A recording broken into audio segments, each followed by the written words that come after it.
नमस्कार दोस्तों, मैं हूं आर्यन और आप सुन रहे हैं घोस्ट टॉक विद आर्यन। आप सभी का स्वागत है मेरे इस चैनल में। जैसे कि थंबनेल देख के आपको पता चल ही गया होगा, आज हम किस विषय में बात करने वाले हैं। कहानी शुरू करने से पहले आप मेरे इस चैनल को सब्सक्राइब कर लीजिए ताकि ऐसे ही नई नई जानकारियाँ और नए नए हॉरर किस्से मैं आपको सुनाता रहूँ जो सच में डरावनी और रियल स्टोरीज है।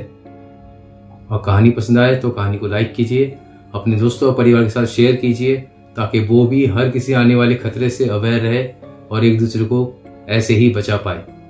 तो दोस्तों, शुरू करते हैं आज की कहानी, जो है मेरठ मर्डर कांड या वो ड्रम कांड भी कह सकते हैं, जिसमें मुस्कान, साहिल और सौरभ की कहानी है। आज मैं आपको मेरठ मर्डर केस के बारे में बताने वाला हूँ। उसकी कुछ ऐसी सच्चाइयाँ जो मीडिया में नहीं दिखाया गया है और शायद आप लोगों को नहीं पता, मगर मैं वो राज की बातें परतों परत आपके सामने खोलने वाला हूँ कि वो मर्डर क्यों हुआ, किस वजह से हुआ और एक्चुअली उसके पीछे का असली मकसद क्या था। दोस्तों, देखा जाए तो सब इसको मर्डर बोल रहे हैं, पर ये मर्डर नहीं, एक सेक्रीफाइस है जिसे हम बलि भी कह सकते हैं, जो तंत्र मंत्र और जादू टोने के तहत किया जाता है। दोस्तों, आप सभी ने ऐसे देखा ही होगा इन दोनों का चेहरा। उसमें से वो लड़का साहिल, उसका गेटअप आप देखिए, कैसे वो जटाएं बांध रखी उसने सर पे, राख मल के घूमता रहता था। ये आप इन वीडियो में जरा देखिए पहले क्लिप।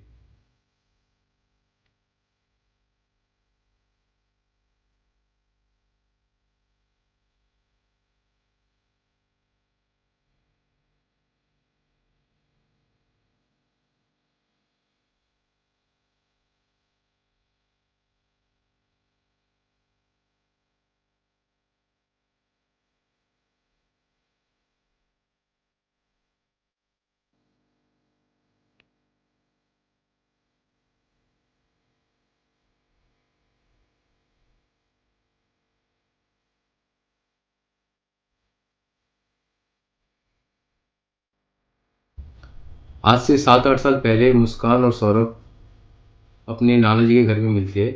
जो मुस्कान के नाना जी थे वो एक ज्योतिष थे और सौरभ भी उनके घर में ही मिलते हैं मुस्कान से। इन दोनों के बीच प्यार होता है। उसके बाद ये दोनों शादी की डिसाइड करते हैं, मगर इनके घर वाले जो थे वो इनकी शादी के खिलाफ थे। तो इनके घर वाले इनकी शादी के लिए मानते नहीं, इसलिए ये दोनों शादी करके अलग रहते हैं अपने घर से। मतलब घर के आसपास ही रहते हैं पर किराए पे मकान लेके अलग रहते हैं। सौरभ उस वक्त मर्चेंट नेवी में काम करता था, मगर परिवार से दूर रहना पड़ता था उसको। उस काम के जरिए कई बार महीनों महीनों तक मर्चेंट नेवी वाले अपने घर से दूर रहते हैं नॉर्मली।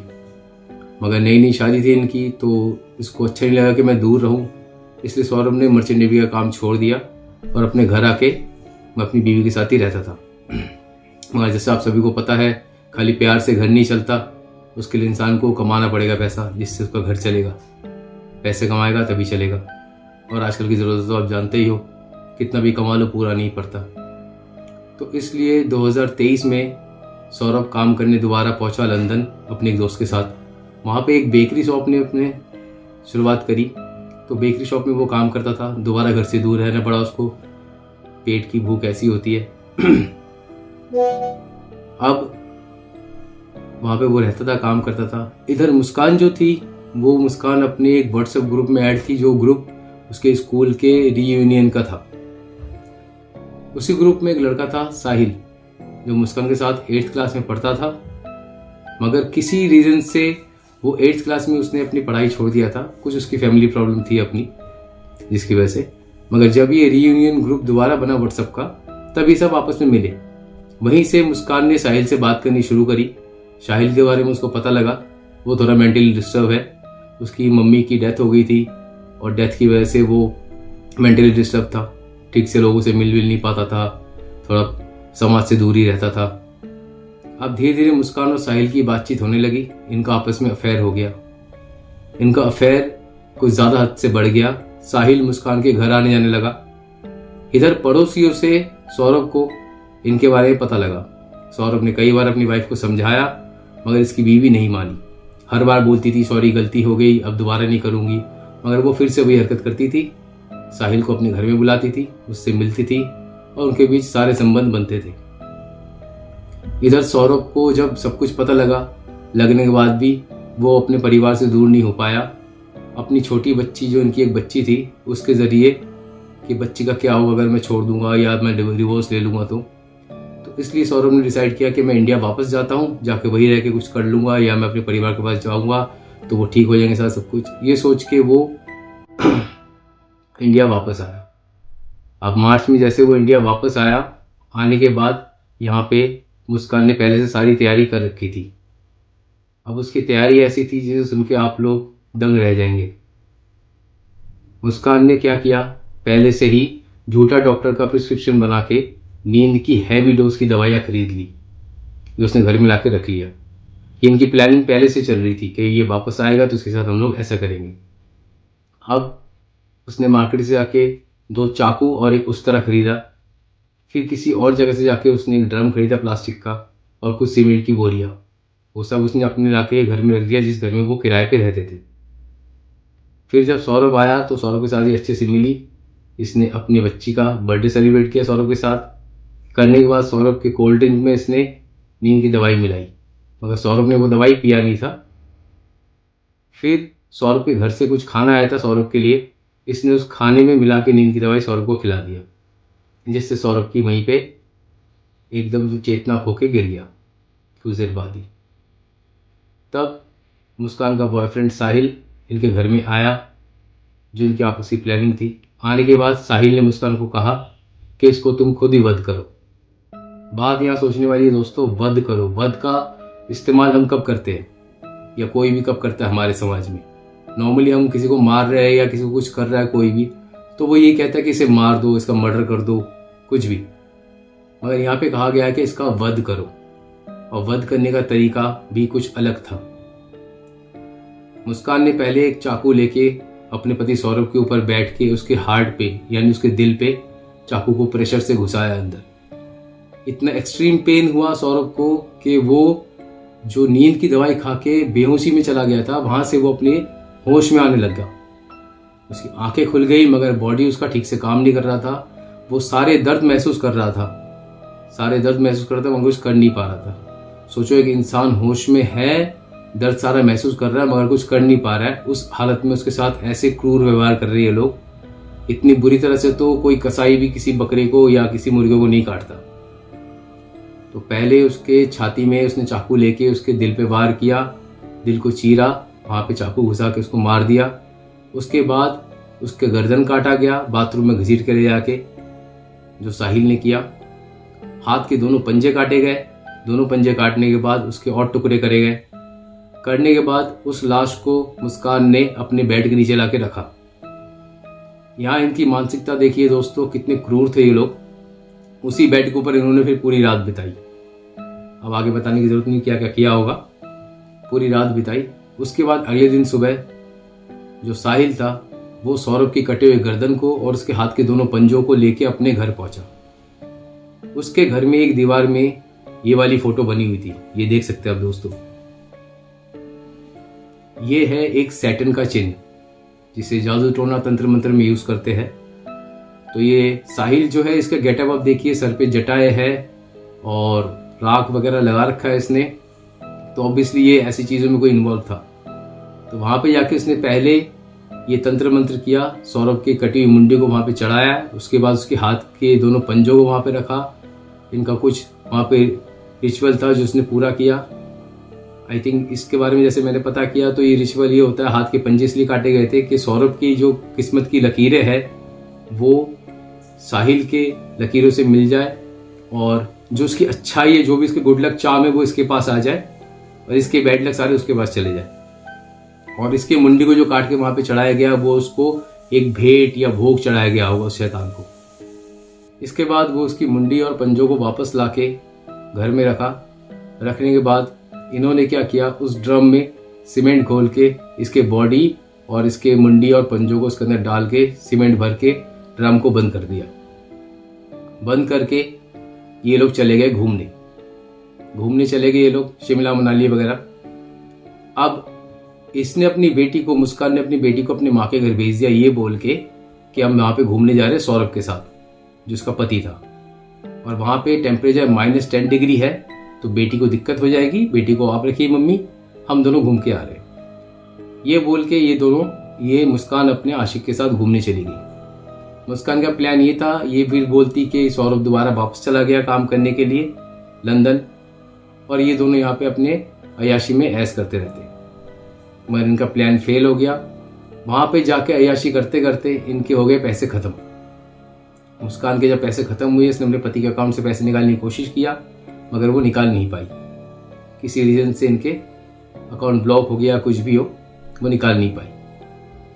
तब इसने अपने घर में कांटेक्ट किया, अपनी माँ से पैसे मांगे। इसकी माँ ने पैसे के लिए बोला कि तू तो अपने पति के साथ है तो उससे पैसे ले ले। मगर मुस्कान ने कहा कि नहीं, उसके अब पैसे निकल नहीं रहे, कुछ भी ETC बोल के इसने टाल दिया। इधर सौरभ के घर वाले जब भी सौरभ से कांटेक्ट करने की कोशिश करे, मुस्कान उसके फ़ोन से व्हाट्सएप पे कांटेक्ट कर रही थी। व्हाट्सएप पे खुद सौरभ बन के जवाब दे रही थी।